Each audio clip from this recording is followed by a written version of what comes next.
नमस्कार, good morning, बहुत स्वागत है आप सभी का। जी राजस्थान देख रहे हैं आप, मैं हूं आपके साथ दीपिका सिंह।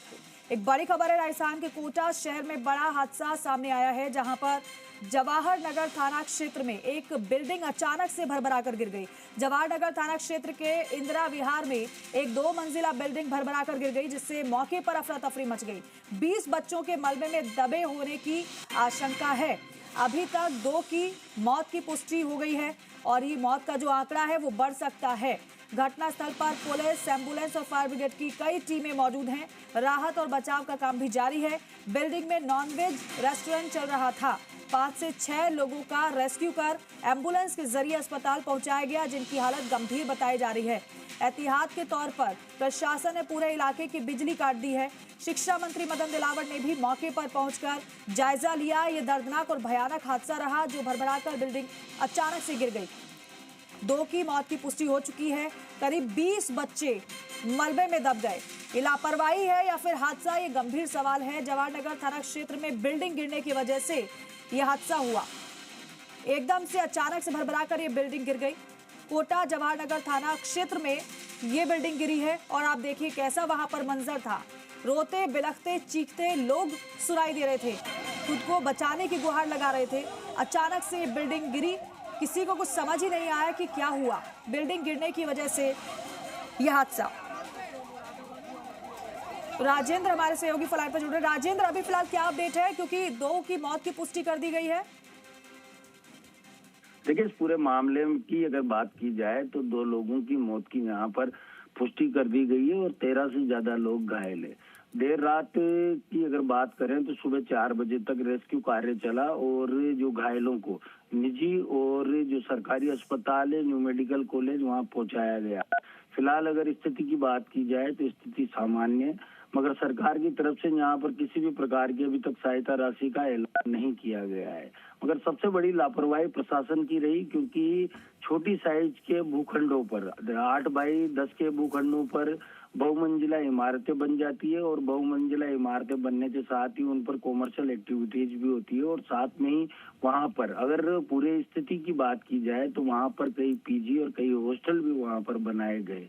ये कहा जा सकता है कि शिक्षा नगरी का ये एक बड़ा दुखद घटनाक्रम है जो कल देखने को मिला और देर रात तक प्रशासन मशक्कत करता रहा। अगर बात की जाए तो तमाम जनप्रतिनिधि वहां पर मौके पर पहुंचे और मौके पर पहुंचकर घायलों की कुशल क्षेम पहुंचने का कार्य भी यहाँ पर किया गया।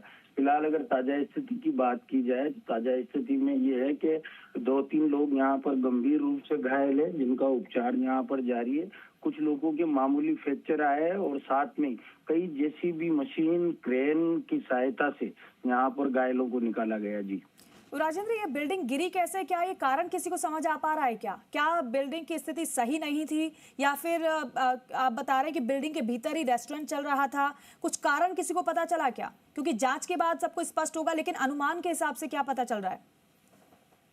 देखिए, प्रथम दृष्टा अगर बात की जाए तो यही कहा जा सकता है कि छोटी साइज के भूखंड होते हैं और छोटी साइज का आप समझ सकते हैं कि 8 बाई 10 के भूखंड पर 4 मंजिला या 3 मंजिला इमारत खड़ी कर देना, जिन पर एक एक ईंट का कॉलम होता है और उन कॉलमों की सहायता से यहाँ व्यापार कमाने के चक्कर में यहाँ पर इस तरह का हादसा हुआ।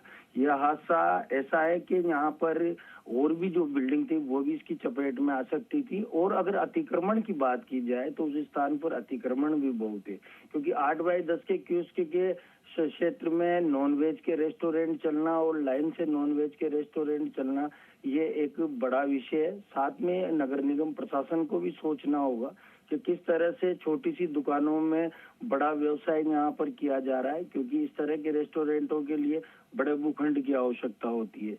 कल भी हमने देखा जब बहुमंजिला इमारत यहाँ पर गिर गई तो गिरने के बाद में यहाँ पर पास वाले रेस्टोरेंट पर जब अतिक्रमण की स्थिति देखी गई तो काफी भयानक थी। उसके जो सामान है उनको हटाने में भी पुलिस को काफी मशक्कत करनी पड़ी।